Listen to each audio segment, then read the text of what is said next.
Expert এডুকেশনের পক্ষ থেকে সবাইকে জানাই আমার সালাম। আসসালামু আলাইকুম। সাথে আছি আমি রোকসানা।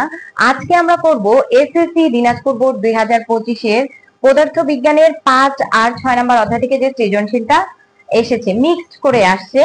তো দেখো আমাদের কি বলতে, 25 ডিগ্রি সেলসিয়াস তাপমাত্রায় 8 কেজি ভরের একটি লোহার টুকরাকে 10 কেজি পানিতে ছেড়ে দেওয়া হলো। পানির পাত্রের গভীরতা 5 মিটার। লোহার এবং পানির আপেক্ষিক তাপ যথাক্রমে 450 joule per kg per Calvin এবং 4200 joule per kg per Calvin. তাহলে গ নাম্বারে বলছে পাত্রের তলায় পানির চাপ। তাহলে এটা ছিল আমার পাত্র, পাত্রের গভীরতা কত? 5 মিটার। তাহলে তলায় চাইছে, তার মানে ফুল হাইটটাই কিন্তু এখানে কাজ করছে।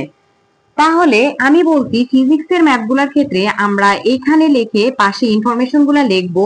এটার ক্ষেত্রে বেনিফিটটা হলো যে তাহলে আমরা বুঝবো যে কোন সূত্র যাচ্ছে। আমার কাছে চাইছে কি চাপ, তাই না? চাপের সূত্র আমি যদি জানি P equals to H rho g, তাহলেই আমাদের হয়ে যাবে। H ইকুয়ালস টু এখানে কত? 5 মিটার। রো ইকুয়ালস টু কত? পানির ঘনত্ব আমাদের মুখস্থ 1000 KG per metre cube. G equals to অভিকর্ষ ত্বরণ 9.8 metre per second square. P equals to watt. ঠিক আছে, রোটা একটু বাঁকা হয় আর পিটা একদম সোজা হবে। তাহলে আমরা জানি, আমরা চাপের সূত্র কি জানি? প্রেসার পি ইকুয়ালস টু কি জানি আমরা? P equals to H rho g. তাহলে এইচ কত? 5, রো কত? 1000, আর এটা কত? 9.8। তাহলে এই মানটা যদি আমরা ক্যালকুলেশন করি আমাদের কত আসবে? 5 ইন্টু 1000 ইন্টু 9.8, তাহলে আমাদের আসবে 49,000 প্যাসকেল। ঠিক আছে, এত প্যাসকেল। তাহলে এই হলো আমাদের গ নাম্বার ম্যাথ। এত প্যাসকেল চাপ পাত্রের তলায় পাওয়া যাবে। এবার ঘ নাম্বারে বলতে পানির তাপমাত্রা 2 ডিগ্রি সেলসিয়াস বৃদ্ধি করতে লোহার তাপমাত্রা কত হতে হবে গাণিতিক বিশ্লেষণ করো।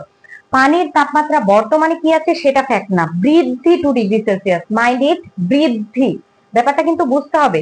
অর্থাৎ θ2 মাইনাস θ1 2 ডিগ্রি সেলসিয়াস বাড়াইতে হবে 2 ডিগ্রি। কতটুকু আছে সেটা ফ্যাক্ট না, যতটুকুই থাকুক সেইখান থেকে আমার 2 ডিগ্রি বাড়াইতে হবে। তাহলে দেখো ঘ নাম্বারে আমরা ধরো যে এটা আমার পাত্র, এখানে ধরো যে পানি আছে কত? 10 কেজি। এখানে আমরা 8 কেজি ওজনের ধরো যে একটা লোহা দিলাম, এটার ওজন কত? 8 কেজি। আর যার তাপমাত্রা এখন কত আছে? 25 ডিগ্রি সেলসিয়াস। এটা কিন্তু তার আদি তাপমাত্রা, ঠিক আছে, 25 ডিগ্রি সেলসিয়াস। আর পানির তাপমাত্রাটা এখন কি আছে সেটা ফ্যাক্ট না, যে 25 ডিগ্রি সেলসিয়াসের জন্য কি তাপমাত্রা সেটা ফ্যাক্ট না। ফ্যাক্ট হলো পানির তাপমাত্রা আমি 2 ডিগ্রি বাড়াবো, বৃদ্ধি। θ2 মাইনাস θ1 কে আমি 2 ডিগ্রি ধরবো। হইতে গেলে আমার এইখানে লোহার তাপটা আমাকে কতটুকু বাড়াইতে হবে, তাহলে এই লোহার তাপটাই বের করতে হবে আমার।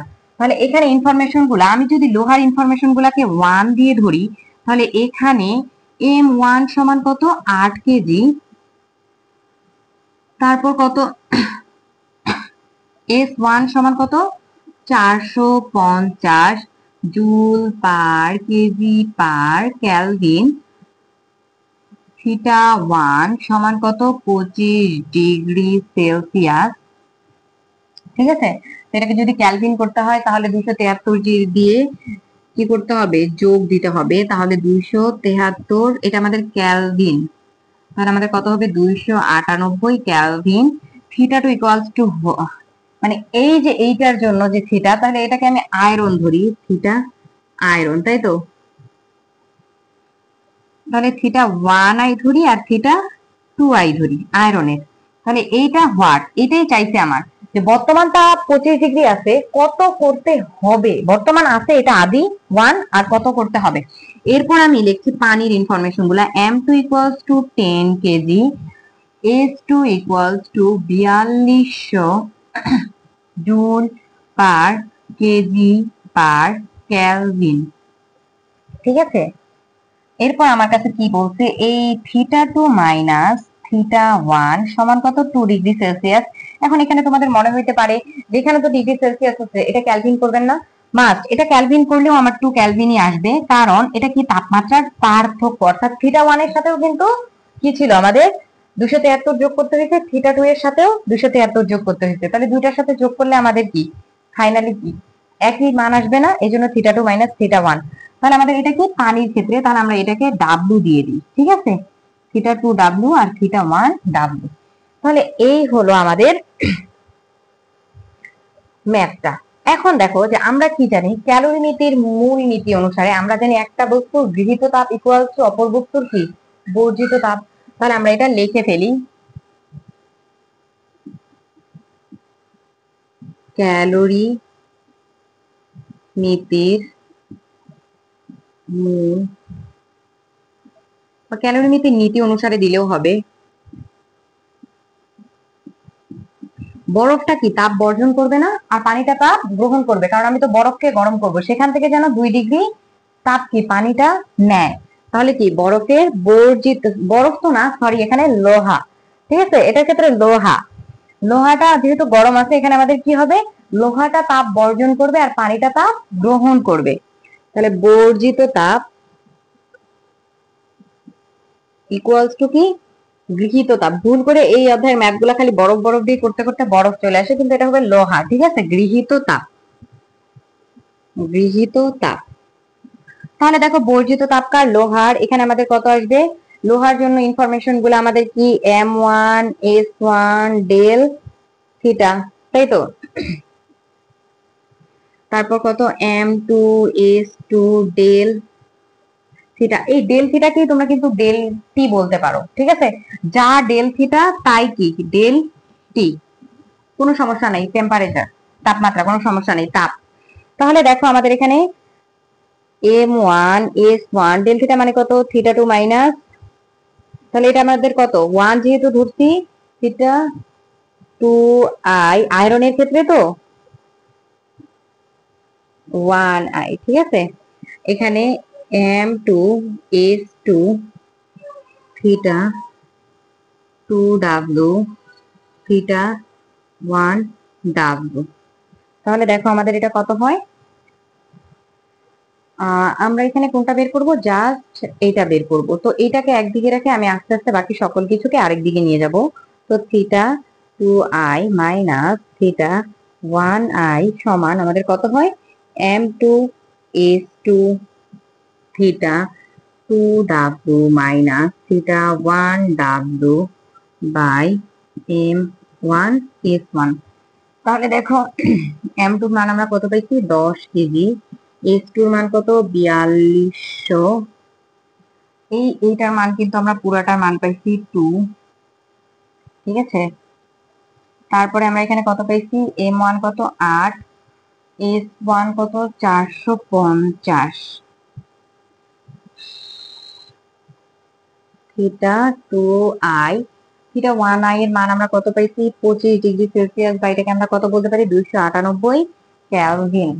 তাহলে এই হিসাবগুলো আমরা করে ফেলি, 10 ইন্টু 4200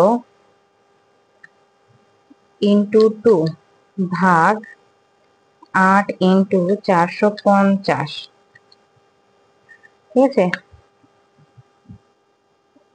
থিটা 2I মাইনাস, তাহলে এই মাইনাসটা এদিকে গেলে প্লাস হয়ে যাবে, আমার এইটার মান আসে 23.33 প্লাস 298, ঠিক আছে।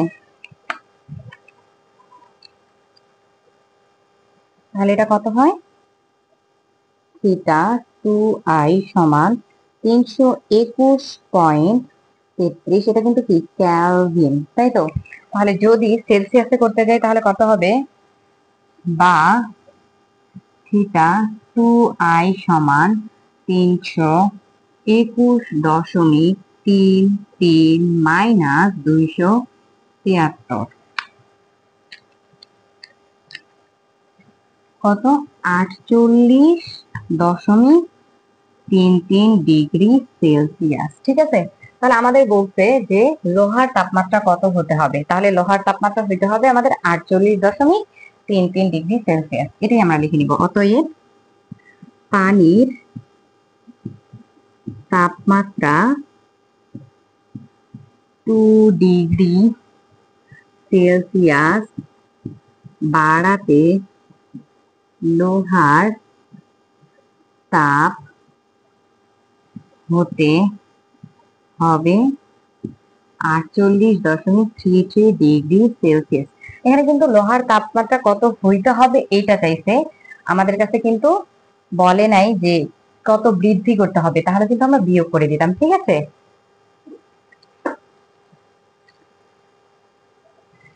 তো এটাই আমাদের আনসার। ধন্যবাদ সবাইকে।